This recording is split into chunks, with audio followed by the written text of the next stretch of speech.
just to start from beginning, tax reform is one of the promises made by Mr. President from his inaugural speech, because we've all seen from beginning that the fragmented tax system we have cannot sustain the kind of development that Mr. President envisioned.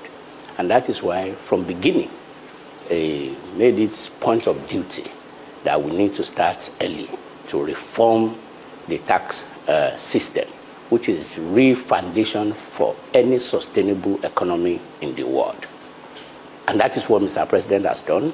Remember that he set up the committee headed by Taiwo Yedele, spent 1 year for consultation with various groups, which I know you are also part of it in those periods, and gathered the data and normal process, put a plan together after receiving the blessing of Mr. President, sent to the National Assembly, and all the process of lawmaking were followed, which then was not in secret.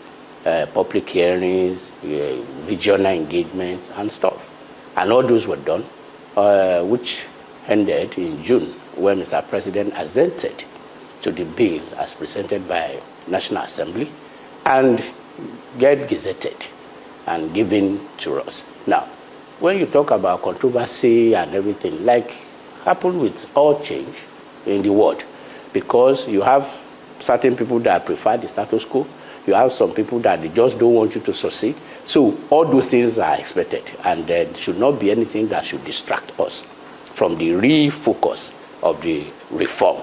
So if you ask me, we don't have any controversy whatsoever, because the Nigeria Constitution stipulated what each arm of government should do, and then in this instance, I think that has been properly done.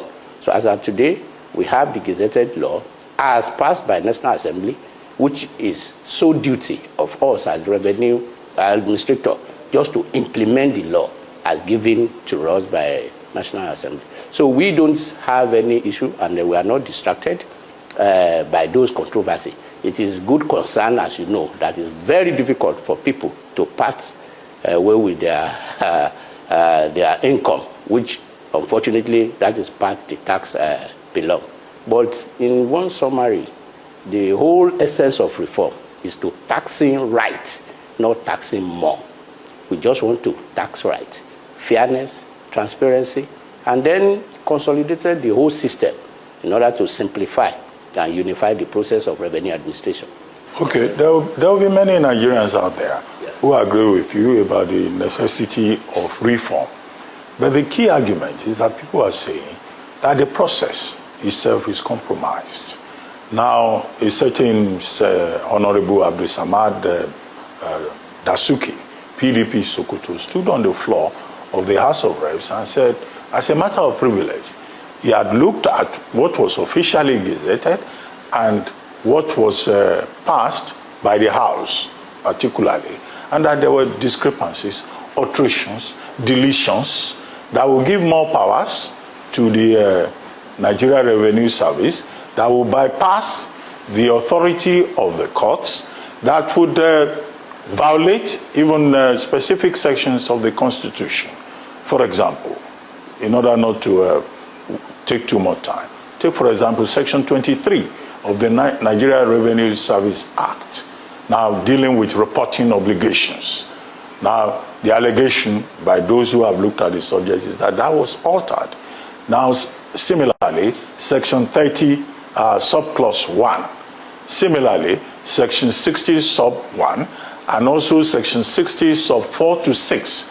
All of these dealing with court order, legislative oversight, and also the powers of the Nigeria Revenue Service, and also particularly whether or not if a taxable person making an appeal, can part with 20% of the revenue in question. I think that's under Section 39. And then in the gazetted version, we're told may or may not. And people are saying, to the extent that the executive will seem to have modified the harmonized bill by the National Assembly, then it means that that law, those laws are questionable. No, like I said earlier, I don't want you to delve into those rumors. Rumors? Yes. And no, these are the Nigerian people talking. Excuse me, Nigerian people. And that is the point I'm making. That we need, if we want to run a nation, we need to stick by the rule and make sure that we have verified facts on all these form of allegation. I just explained to you, the process of lawmaking is very clear. When the president assented to any bill, goes back to the clerk, get it gazetted, and give it to us. For example, all this comparison that you are mentioning now, honestly, I don't know where you find it, because nobody except National Assembly has right to the vote book. And they are the one to give us the gazetted, which if you read paper 3 days ago, they've released the gazetted law as passed, which is the only thing we have. So when you talk about the executive having a hand and doing all these things, it has no place in the law. And when it has no place in the law, it's not a moral.